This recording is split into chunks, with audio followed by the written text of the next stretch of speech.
Everyone, welcome to Ayush classes. मैं अंकित कुमार फिर से आ चुका हमारा हिस्ट्री का सीरीज लेके। आज का हमारा टॉपिक है यूनिफिकेशन ऑफ इटली। आज हम लोग खाने वाले इडली की बात नहीं, हम लोग इटली के बारे में बात करने वाले हैं। कल हम लोग ने जब क्लास एंड किया था तो हम लोग ने यूनिफिकेशन ऑफ जर्मनी के बारे में पढ़ा था। यूनिफिकेशन ऑफ जर्मनी में हम लोग ने क्या पढ़ा जर्मनी में कि ऑटोमन बिस्मार्क जो चीफ मिनिस्टर थे वहां के, और हमारा केसर विलियम फोर, केसर क्या स्वाद वाला नाम है, केसर विलियम फोर, इन दोनों ने मिलकर हमारे यूनिफिकेशन ऑफ जर्मनी को सक्षम किया था, उसे सक्सेस दिलाया था। ओके, आज हम लोग यूनिफिकेशन ऑफ इटली के बारे में पढ़ेंगे कि वहां के कौन कौन से लोग थे जिन्होंने हेल्प किया इटली को उसका एक नेशन स्टेट दिलवाने में। तो हम लोग इससे पहले कि हम इटली के बारे में कंटिन्यू करें ना, हम लोग इटली का थोड़ा सा मैप समझेंगे कि वहां का पहला, क्योंकि पहले तो नेशन स्टेट नहीं था, पहले तो मोनार्कियल स्टेट था। तो हम लोग उस पॉइंट को कंसीडर करते हुए हम लोग देखो यहाँ पर इटली का मैप को समझेंगे अच्छे से।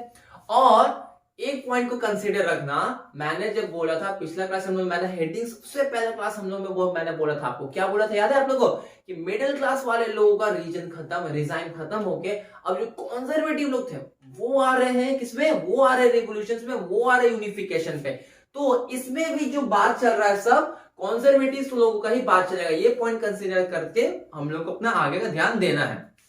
तो अब हम इस वहां का थोड़ा डेटा समझ लेते हैं, वहां का थोड़ा माहौल को समझ लिए, उस समय का इटली कैसा था जब मतलब यूनिफिकेशन का बात शुरू होने लगा था वहां पर। तो ये देखो यहाँ पर एकदम मस्त एकदम सुंदर सा मैप आपको दिख रहा है। ड्रॉइंग्स थोड़ा क्लियरली दिख नहीं रहा होगा तो मैं यहाँ पर आपके सामने एक फोटो यहाँ पर लगा देगा। तो देखो यहाँ पर नॉर्थ ऑस्टिन हैंसबर्ग, ठीक है, यहां से नहीं यहां से समझते हैं, सार्डिनिया पिडमॉन्ट, जो ये तो है तो पूरा इटली का मैप, ठीक है, लेकिन उस समय का टाइम पे जो सार्डिनिया पिडमॉन्ट था, this was only the Italian princely house, सिर्फ यही पूरा एरिया था जो पूरा इटली के हाथ में था। मतलब इटली को बोल सकते हैं हाँ ये मेरा अपना है, बाकी ये सब जो था, ये जो बाकी अदर आप जो देख रहे हो वो उसके हाथ में नहीं था। तो इधर सार्डिनिया पिडमॉन्ट जो हमारा इटालियन प्रिंसली हाउस था, तो वहां के राजा कौन थे, तो वहां के हमारा राजा थे हमारे किंग विक्टर इमैनुअल टू। क्या नाम है इनका, किंग विक्टर इमैनुअल टू। और समझो यहाँ पर ये देखो यहाँ पर नॉर्थ साइड में हमारा ऑस्टिन हैंसबर्ग है, ऑस्टिन हैंसबर्ग का राज चलता है उधर। सेंटर में papal state ruled by the popes, पापा पोप्स, नॉट पापा वाला पॉप्स, ठीक है, लड़की लोग ज्यादा तो कोई पापा को पॉप बोलती है, तो वो वाला मैं पॉप का बात नहीं कर रहा हूं, ना ही मैं लॉलीपॉप का बात कर रहा हूं, ऐसा वाला बात नहीं कर रहा मैं। पोप्स क्या मतलब कि वहां पर क्रिश्चियनिटी वाला जो रूल करता था ना, उसे हम लोग पोप कहते थे उस टाइम पे। और साउथ साइड में बार्बन ऑफ स्पेन, बार्बन बिस्किट नहीं, Bourbon of Spain, king of Spain, Bourbon king of Spain, जिसको इस साइड को हम क्या नाम देते थे, इसको हम लोग बोलते थे किंगडम ऑफ बोथ सिसिलीज और किंगडम ऑफ टू सिसिलीज, ठीक है, किंगडम ऑफ टू या फिर बोथ सिसिलीज।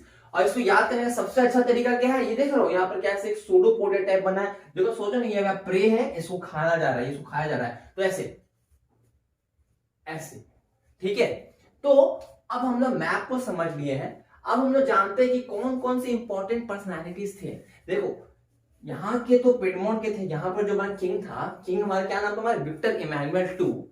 वो चाहता था इटली को एरिया को बड़ा करे, चाहता था, ऑफकोर्स कोई भी राजा चाहेगा, क्योंकि उसके मन अंदर में सोच है कि भाई सब यूनिफिकेशन कर रहा है, हम क्यों पीछे रहे, हम भी चलेंगे, हमें भी यूनिफिकेशन चाहिए। दूसरों को देख के अपने भी अंदर मन करता है ना, खुजली करता है ना, नहीं हमें भी यूनिफिकेशन चाहिए। तो जस्ट इसको भी खुजली चाहिए, हमें भी यूनिफिकेशन चाहिए, यूनिफिकेशन है तो बहुत अच्छा है कि नहीं। तो इसने देखा ना कि इन जगहों को लेने के लिए मुझे कुछ रोल्स चाहिए, मुझे कुछ अपने क्या चाहिए, मुझे अपने एम्परर्स, अपने आर्मी चाहिए। तो हमारा उस समय का आर्मी, तो इस हिस्ट्री एक है रिलेटेड, मतलब इटली में यूनिफिकेशन, इटली के नाम से अगर आपको दिमाग में आ रहा होगा तो रिवोल्यूशनरी जब हम लोग हेडिंग कर रहे थे हमारा, तो उस समय हमारा एक नाम आया था हमारा गिसिप मैज़ेनी।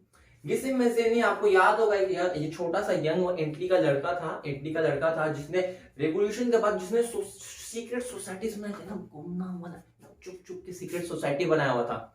तो उस सीक्रेट सोसाइटी का नाम क्या था, young Italy in Versailles and young Europe in Berlin. Mainly इसका इटली पे चलने वाला था, तो जिसका उस समय टाइप पे इसने बहुत ही अच्छा किया था। तो इस समय यहां से स्टार्टिंग हुआ था हमारा इटली का रिवोल्यूशन। तो उसको उसको किक स्टार्ट देने के लिए हमारा जो किंग विक्टर इमैनुअल था ना, इसने बोला, इसका एक फ्रेंड था चीफ मिनिस्टर केवल, इसका एक फ्रेंड था, मतलब जो राजा के अंदर में जो सीएम रहता है वो था, उसका नाम था कैमिलिडी केवल। ये कैमिलिडी केवल को बोला तुम जाओ, कैमिलिडी केवल को बोला तुम जाओ नॉर्थ तरफ और नॉर्थ तरफ को जीत के लाओ। ये क्या बोला, तुम जाओ नॉर्थ तरफ और नॉर्थ तरफ को जीत के लाओ। तो पता है सबसे अच्छा बात कैमिलिडी केवल का था, ये बहुत ही घुल-मिल वाला इंसान है, कहीं भी जाता घुल-मिल जाता था। और इसका सबसे अच्छा रिलेशन इसका फ्रांस के साथ बहुत ही रिलेशन अच्छा था, घुल-मिल भी जाता था, फ्रांस के साथ इसका रिलेशन भी अच्छा था, और ये फ्रांस बोलता भी अच्छा था। रहता है इटली का पर फ्रांस बोलता भी अच्छा था, तो इसलिए इसका इस जगह पे ये नॉर्थ वाला ऑस्ट्रियन हैब्सबर्ग इसका यहाँ पे बहुत ही अच्छा से चला with his effort in Austrian forces. तो यहाँ पे ऑस्ट्रियन फोर्सेस साथ मिलके ये लड़ाई किया इन 1859, और साथ ही साथ ये इस जगह को 1859 में जीत गया। किंग विक्टर इमैनुअल II को because of the help of कैमिलिडी केवल इसने इस नॉर्थ वाले साइड को जीत लिया। पर एक पॉइंट हमारा कंसीडर का है कि ना ही ये जो चीफ मिनिस्टर जो हमारे कैबिनेट केवल है, ये ना ही एक रिवोल्यूशनरी, ना ही कोई क्रांतिकारी, ना ही कोई डेमोक्रेसी से मतलब यूनिफिकेशन कुछ से मतलब नहीं, इसको बस किंग ने ऑर्डर दिया और इन्होंने बस किंग का ऑर्डर का पालन किया कि जी हजूर बोली मुझे क्या करना है, और बस ये गया अपना कनेक्शन की वजह से जाके उस जगह को जीत लिया। ठीक है, तो अब क्या हुआ ना, अब तो हमारे राजा को मदद के वजह से उसको ये नॉर्थ वाला पार्ट तो मिल गया। ओके, तो अब राजा ने बोला गिसिप गैरिबाल्दी को, देखो गिसिप मजीनी और गिसिप गैरिबाल्दी के नाम में फर्क है, उसको एक जैसा मत समझ लेना। गिसिप मजीनी स्टार्टिंग हिस्ट्री इटली में आया था, पर यहाँ पर हमारा राजा के वजह से वो हेल्प करने वाला, राजा विक्टर इमैनुअल II के वजह से वो यहाँ पर हेल्प करने वाला है। सो गिसिप गैरिबाल्दी ने मानो इसका तो स्टोरी बहुत मजेदार है, लास्ट में आपको देखना, लास्ट में बहुत मजा आने वाला है। तो गिसिप गैरिबाल्दी इसने क्या किया ना, with the help and the support of local peasants, ये साउथ वाले रीजन को इसको लेने में, टेक ओवर करने में मदद किया। विद द सपोर्ट, वो भी कैसे, with the support of local peasants he was successful to drive out the Spanish rulers, मतलब कि वहां के जो लोग थे, गिसिप गैरिबाल्दी को बहुत सपोर्ट मिला। कहां से सपोर्ट मिला, साउथ वाले साइड से। लोग यहाँ के जो लोग थे वही सपोर्ट करने लगे, भाई गिसिप गैरिबाल्दी को सपोर्ट दो, गिसिप गैरिबाल्दी को सपोर्ट दो। उसको जो हमारा किंग विक्टर इमैनुअल जो सार्डिनिया पिगमेंट का था, उसको वहां पर इटली में आने में, उसको यूनिफिकेशन लाने में मदद करो। ठीक है, ऐसा गिसिप गैरिबाल्दी को लगा था। और साथ ही साथ क्यों, देखो अब क्या हुआ ना, हमारा जो राजा है उसको ये पार्ट भी मिल गया, ये पार्ट तो उसका पहले से था ही, ये पार्ट भी मिल गया। अब आप बुक में पूरा खोल लो, बुक में सेंटर पार्ट के बारे में कुछ नहीं दिया हुआ है, पर आखिर में सेंटर पार्ट के बारे में हुआ क्या। अधूरा नॉलेज से तो क्या होता है, जो या तो पूरा नॉलेज ले लो या तो पढ़ो ही मत। अधूरा नॉलेज सबसे भयंकर रहता है, मतलब सबसे हार्मफुल रहता है। तो मैं आपको बता दूं सेंटर में क्या हुआ ना, सेंटर वाला बोला मालूम कैसा है, अरे पापा मेरा क्या हो गया, मेरा आगे भी लड़ गया, मेरा पीछे भी लड़ गया, बगल वाला तो मेरा लड़ाई है। मतलब कि बोला भाई आगे भी बैंड बज गया, पीछे भी बैंड बज गया, और ये पापा तो मेरे पे लग जाएगा। तो इससे अच्छा ये पापा कुछ करे, इससे अच्छा मैं जो पॉप हूँ, रॉक स्टाइल में मैं ही क्या करता हूँ, छोड़ देता हूं, मैं ही क्या करता हूं, रिलीज कर देता हूं। तो इसने क्या किया, सेंटर जो पॉपुलर स्टेट है वो खुद बोला, किंग विक्टर इमैनुअल जी हमें अपने शरण में ले लो, हम पॉप है, हम आपके साथ काम करेंगे, हमें कम मत समझना, इसलिए हम आपके साथ काम करेंगे। तो इसने क्या बोली, खुद ही बोला आप इसको कर लो, खुद ही बोला आप इसको टेक ओवर कर लो। तो इससे क्या हुआ, हमारे किंग विक्टर इमैनुअल है उसको पूरा इटली का यूनिफिकेशन मिल गया। और लास्ट में क्या हुआ, जो मैंने बोला था ना, गिसिप गैरिबाल्दी को जो है सपोर्ट मिल रहा था, किसके द्वारा मिल रहा था, support by the local peasants of the south. कौन सा south, the Bourbon king of Spain के द्वारा। तो वहां के जो लोग थे ना वो अनपढ़ थे, गवार थे, क्योंकि वो तो पीजेंट्स लोग तो अनपढ़ गवार उस समय के टाइम पे थे।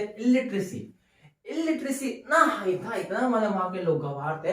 जब हमारा गिसिप गैरिबाल्दी वहां पर नारा लगा रहा था, देखो इटालिया मतलब कि जैसे हम लोग कैसे बोलते हैं जय भारत की, भारत में जय भारत का नारा जब हम लोग लगाते हैं, ठीक है, जय माता दी, जय भारत, जो भी हो, तो यहाँ पर इटालिया करके नारा लगा था, इटालियन लैंग्वेज में बोल रहा था, ला तालिया, ठीक है, नॉट ला तालिया, वो बोल रहा था ला तालिया, सब लोग बोल रहा था।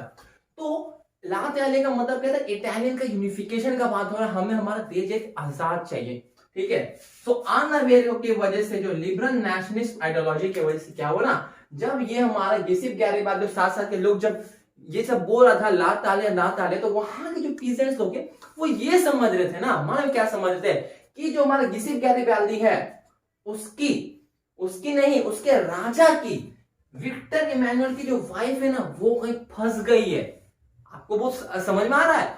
लोग समझ रहे थे कि जो ये हमारे विक्टर इमैनुअल है उसकी वाइफ कहीं फंस गई है, वो अपने वाइफ को आजादी दिलाने के लिए, वाइफ को बचाने के लिए, अपने वाइफ को बचाने के लिए वो नारा लगा रहा है, हर जगह लोगों का सपोर्ट मांग रहा है। तो लोग सोचो ना, लोग यूनिफिकेशन से मतलब किसी को नहीं, इडली क्या है उससे भी मतलब नहीं। हम लोग तो इडली सोचे थे मुंह में क्या, हाँ खाने का चीज है, ये लोग खाने चले तो उसकी बीवी पे चल गए, बोला भाई उसकी बीवी है। अब बीवी का तो भाई लड़की पे तो सारे लड़के पिघल जाते हैं, हम तो सकलौंडा है नहीं, मैं सकलौंडा हूं भाई, इन लोगों का नहीं पता था। इन लोगों ने बोला भाई बीवी का सवाल है, अब तो सपोर्ट करना ही पड़ेगा, तो ये लोग चल गए सपोर्ट करना, बोलने लगे ला तालिया।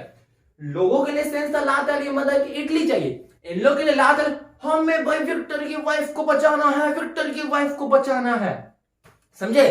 तो इसी के साथ हमारी जो यूनिफिकेशन ऑफ इटली है, ये हमारा आज का लेक्चर खत्म होता है। तो अगर आपको मेरा फ्रेंड्स ये वीडियो पसंद आ रहा है ना, तो इसे लाइक करें, कमेंट्स करें, शेयर जरूर करें, और अगर आप हमारे चैनल में नए हो तो सब्सक्राइब जरूर करना और उस बेल आइकन को सबसे पहले दबाना, ताकि बस सारे नोटिफिकेशन सबसे पहले आपके पास आए। तो टाटा, बाय बाय।